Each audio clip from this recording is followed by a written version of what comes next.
स्वामी जी, गुरु पूर्णिमा क्यों मनाई जाती है? गुरु पूर्णिमा अपने सदगुरु के सम्मान में उनके प्रति अपने आदर और श्रद्धा को व्यक्त करने के लिए मनाई जाती है। सदगुरु जो हैं वे चांद के समान हैं, लेकिन चांद तो और भी सुंदर सुंदर होते हैं। शरद पूर्णिमा का चांद होता है शायद सबसे ज्यादा चमकदार। कोई पूछेगा उसको क्यों नहीं चुना गया।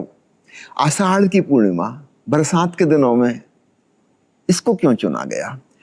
यह प्रतीक है, आषाढ़ में बादल छाए होते हैं, काले काले बादल। ठीक ऐसे ही शिष्य हैं अपना अंधेरा लिए हुए, काले बादलों के भांति गुरु के इर्द गिर्द इकट्ठे हो गए हैं। गुरु से रोशनी मिलती है, इसलिए आषाढ़ की पूर्णिमा को गुरु पूर्णिमा मनाने के लिए चुना गया। ये शिष्य और गुरु दोनों मौजूद हैं। अकेला चांद शरद का बहुत सुंदर है, लेकिन उस समय कोई बादल नहीं है। याद रखना, कोई अकेला गुरु नहीं हो सकता। हमारे जितने भी संबंध हैं वो डिपेंडेंट है। कोई पिता है इसलिए क्योंकि उसके संतान है, तभी वो पिता है, अन्यथा वो पिता नहीं है। जिस दिन बेटे का जन्म होता है उस दिन बेटे का ही जन्म नहीं होता, माँ का भी जन्म होता है। इसके पहले वह स्त्री माँ नहीं थी, माँ का भी जन्म हुआ। तो ठीक ऐसे ही गुरु तभी गुरु होता है जब कोई शिष्य होता है। तो काले बादलों के झुंड के बीच में सदगुरु चांद की तरह चमक रहे, यह एक प्रतीक है। दूसरा प्रतीक, चंद्रमा को क्यों चुना गया? सूरज को नहीं चुना गया। चंद्रमा सूरज की रोशनी को ही रिफ्लेक्ट करता है। सूरज की रोशनी हम सीधा नहीं देख सकते, हम सूरज से आंखें नहीं मिला सकते। एक चुटकुले में आता है ना कि बीवी और सूरज में क्या समानता है, इन दोनों से आंख नहीं मिला सकता। ठीक ऐसे ही हम परमात्मा को सीधा नहीं जान सकते, लेकिन गुरु के माध्यम से जब उसी सूरज की किरणें लौट के आती हैं तो बड़ी शीतल और मधुर होकर लौटती हैं। सूरज बहुत उत्तप्त, अगर गौर से उसकी तरफ हमने आंख टिका के देखा तो हमारे रेटिना बर्न हो जाएगी, आंख के भीतर की जो पर्दा है वो जल जाएगा, अंधे हो जाएंगे सदा सदा के लिए।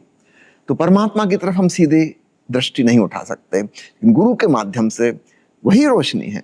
गुरु की अपनी रोशनी नहीं है, गुरु जो भी दे रहा है वह प्रभु का ही दिया हुआ है, लेकिन उसके देने के तरीके जो हैं उसमें वह सब कुछ बहुत मधुर और सौम्य हो गया। तो इसलिए भी चंद्रमा प्रतीक बन गया सदगुरु का। और हमारे लिए तो और भी विशेष रूप से ओशो ने अपना नाम रजनीश चंद्रमोहन, जो बचपन में उनको दिया गया था, ये नाम उन्होंने चुना। वो कहानी भी आपको सुना दूं कैसे उन्होंने नाम, जब स्कूल में उनका नाम लिखाया जा रहा था उसके पहले तक उनका नाम नहीं रखा गया था, प्यार से राजा कह के पुकारते थे। अब सवाल उठा कि स्कूल में क्या नाम लिखवाएं, तो ओशो ने जिद की कि मेरा नाम ऐसा होना चाहिए जो आज तक किसी का नहीं रहा। इसका मतलब डिक्शनरी में जो भी शब्द लिखे हैं उसमें से कोई नहीं। ओशो का जब हम पुराने कपड़े नहीं पहनते, किसी के उधार जूते नहीं पहनते, बासे, जूठा भोजन नहीं करते किसी का, तो जूठा नाम क्यों? जो नाम किसी और का रह चुका, मुझे वह नाम पसंद नहीं। अब बड़ी मुश्किल होगी कहाँ से नाम लाएं। मेरे एक चाचा जी साहित्यकार हैं, कवि हैं। पिताजी ने उनको ड्यूटी दी कि आप एक नया शब्द गढ़ो जो हो ही ना पहले से कहीं। तो उन्होंने अपना दिमाग लगाया, उन्होंने एक नया शब्द गढ़ा, रजनीश। रजनी यानी रात और ईश यानी ईश्वर, तो रातों का देवता। तो प्रतीकात्मक रूप से, सिंबॉलिक रूप से चांद की तरफ इशारा हो गया। Lord of the night mean moon, चंद्रमा। तो उन्होंने, चूंकि कवि हैं, अनुप्रास अलंकार पसंद है, उन्होंने पूरा नाम रखा रजनीश चंद्रमोहन। मोहन यानी जो मोह ले, आकर्षित कर ले, प्यारा, और रजनीश चंद्र, चंद्र दोबारा काव्यात्मक हो गया। तो हमारे लिए गुरु पूर्णिमा और भी महत्वपूर्ण हो जाती, क्योंकि हमारे गुरु का नाम ही चांद स्वरूप है।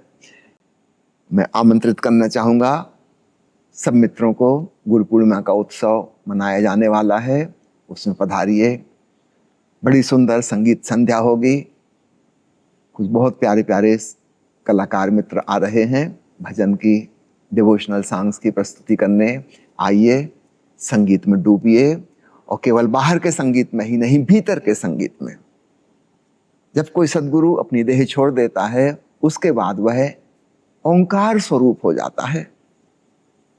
ये जो मैंने वचन कहा, यह पतंजलि का योग सूत्र में कहा गया वचन है, और इस पर ओशो का जो प्रवचन है, ओशो की किताब yoga the alpha and the omega volume 2 का 5वां प्रवचन आप सुनिए।